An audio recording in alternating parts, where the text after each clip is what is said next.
예. 요나단이 다윗과 약속한 것처럼 자기 아버지 사울의 마음을 확인하고, 이제 아버지가 다윗을 죽이기로 결심을 했구나 하는 것을 확인하고 나서 다윗과 약속한 것처럼 그 사실을 알려주기 위해서 아침에 작은 아이를 데리고 다윗과 미리 약속한 시간에 약속한 장소로 들러 나가서 아이에게 빨리 달려가서 내가 지금 쏘는 화살을 찾아와라 하고 아이가 달려나갈 때 요나단이 화살을 그 아이 위로 지나치게 쏘니라 했어요. 최대한 멀리 나가도록. 그리고 아이가 그 화살이 있는 곳에 이를 즈음에 아이 뒤에서 외쳐 이르되 화살이 네 앞쪽에 있지 않냐? 아냐 아냐?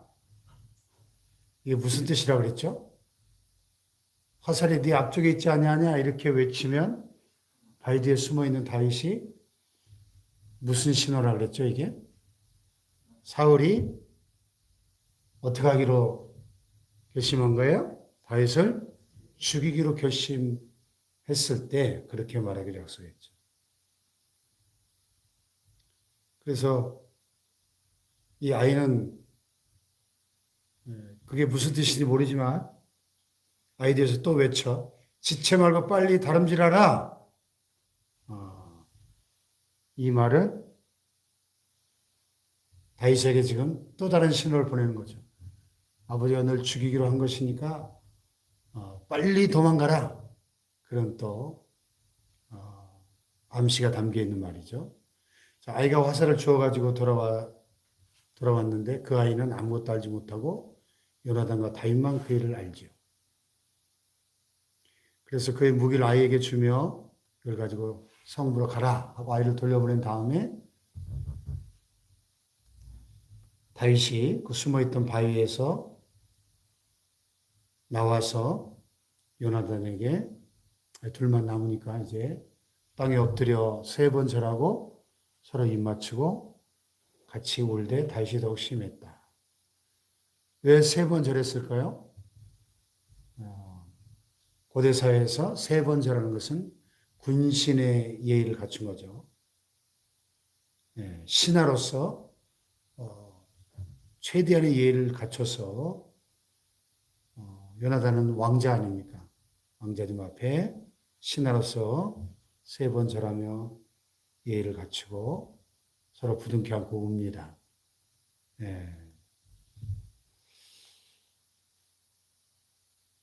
참 아름다운 장면이죠. 우리가 이 세상 사는 동안에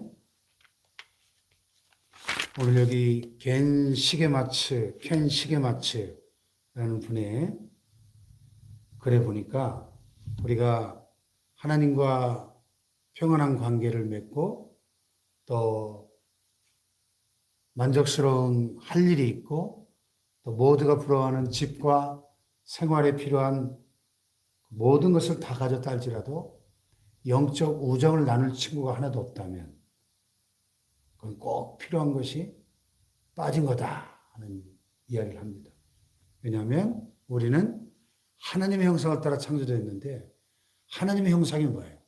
여러분 하나님은 태초부터 영원 전부터 성부 하나님, 성자 하나님, 성령 하나님 삼위일체의 하나님으로 계신 분이죠. 성부, 성자, 성령은 이 세상이 창조되기 이전부터 영원 전부터 이 삼위이신 하나님이 서로 사랑하는 관계 속에서 인격적으로 서로 깊은 그런 관계를 맺고 계신 거예요. 삼위가 또 한 분으로 존재하시는 거예요. 하나님의 이 존재 자체가 참 우리 인간의 이성으로 다 이해할 수 없는 신비죠. 다시 말해서 우주의 중심에는 관계가 있다. 이렇게 켄 시게마츠는 이야기합니다. 그래서 이 관계는 우리의 본성의 일부고 우리의 DNA에 새겨져 있는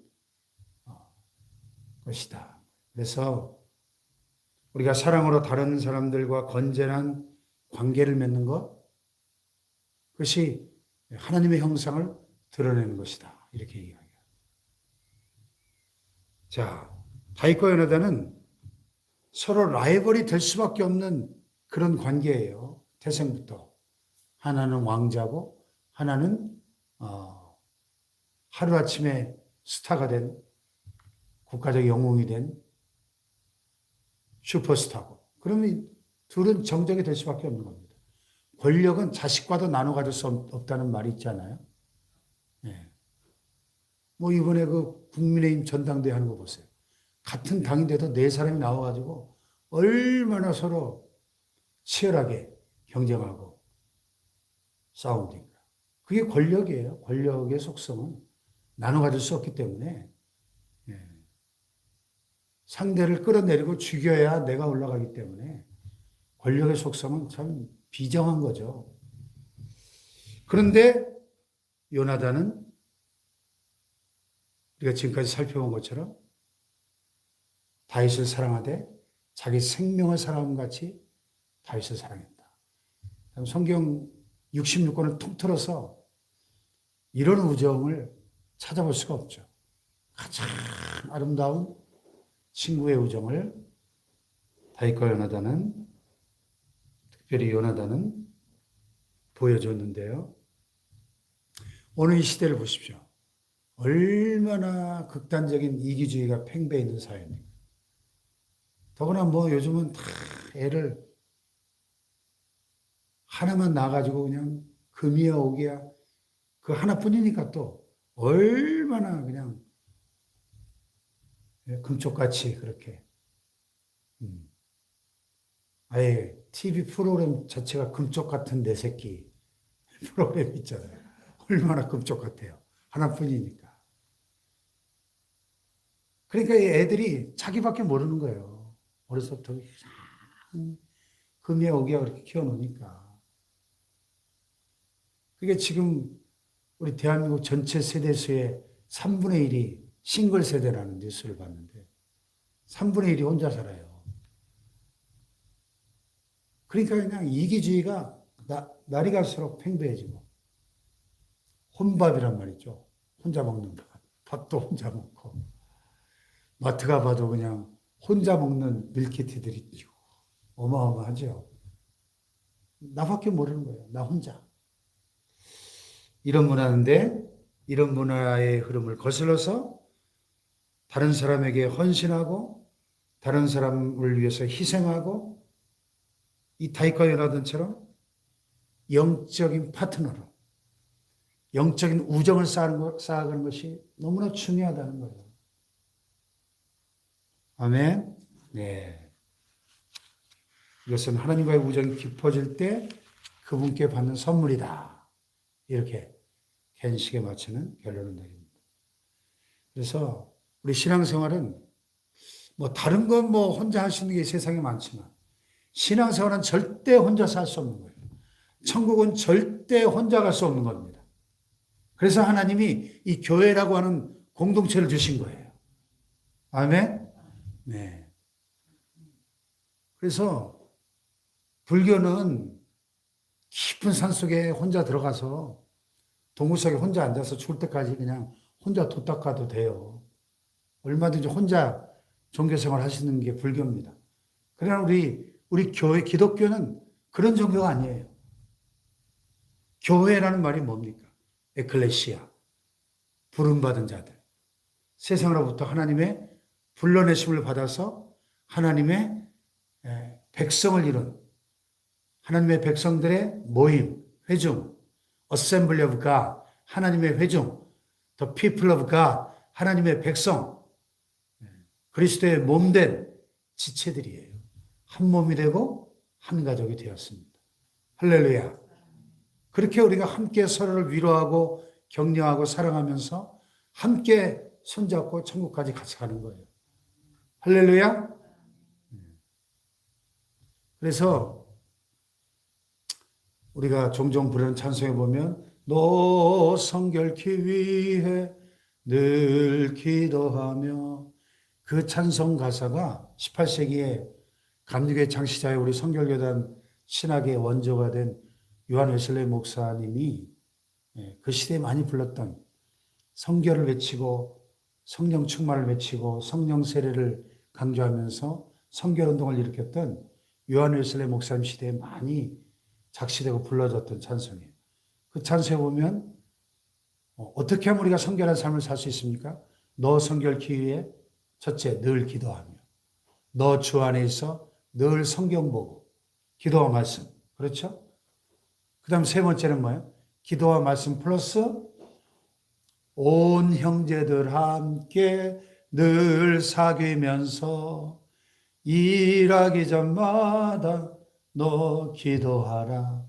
온 형제들 함께 늘 사귀면서 이 신앙 안에 한 형제된 신앙의 친구들과 늘 사귀는 이 영적 사귐이 얼마나 중요한가 하는 거예요. 우리의 신앙생활에 해도 되고 안 해도 되는 게 아니라 이것은 필수적인 요소다 하는 겁니다. 할렐루야. 이 영적 교제. 그래서 여러분 주변에 요나단과 다윗처럼 그렇게 깊은 사랑을 나누고 깊은 영적 우정을 나눌 수 있는 그런 영적 동반자가 있기를 축복합니다. 만약에 없다면 지금부터라도 만들어 가시길 바라요. 우리가 천국 가는 그날까지 최소한 한 사람 이상의 이런 영적 동반자가 필요하다는 거예요. 아멘. 자, 요나단이 다윗에게 맹세한 대로 이 숭고한 사랑을 실천하지 않습니까? 평안히 가라. 우리 두 사람이 여호와 이름으로 맹세하여 이르기를 여호와께서 영원히 나와 너 사이에 계시고 내 자손과 내 자손 사이에 계시리라. 그래서 다윗이 죽임을 당하지 않도록 안전한 곳으로 피신해 갈 수 있도록 배려합니다. 그래서 다시 한번 요나단이 자기의 자손과 또 다윗의 자손 사이에 맺은 언약을 확인하고 보냅니다. 이 요나단과의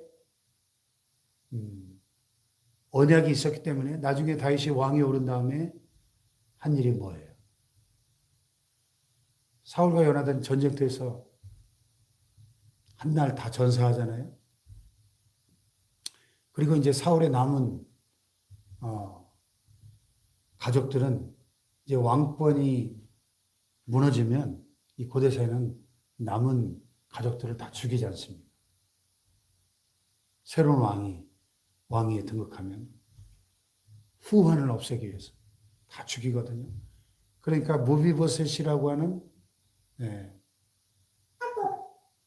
요나단의 아들이 있었는데 사울과 요나단이 죽고 다윗이 왕이 되니까 이 유모가 이 무비보셋을 안고 급히 도망가다가 떨어뜨려 가지고 절름발이가 됐어요. 장애인이 됐어요.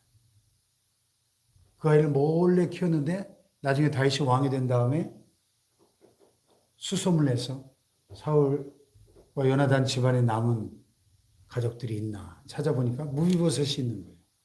그래서 데려다가 자기의 식탁에 앉혀서 죽을 때까지 함께 한 가족처럼 돌봐줍니다. 왜? 이 약속 때문에. 내 자손과 내 자손 사이에 계시리라. 이 요나단과의 약속을 기억하고 그의 남은 아들 무비보셋을 평생토록 왕자처럼 왕의 식탁에서 함께 식사하는. 오늘 우리 안에 이런 요나단과 다윗과 같은 아름다운 우정이 있다면 우리 인생은, 우리 신앙생활은 성공한 신앙생활이다. 성공한 인생이다. 이렇게 말할 수 있을 것입니다. 할렐루야. 우리 축복교회가 그런 다윗과 요나단과 같은 아름다운 우정을 만들어가는 사랑의 공동체가 되기를 축복합니다. 기도하십시다.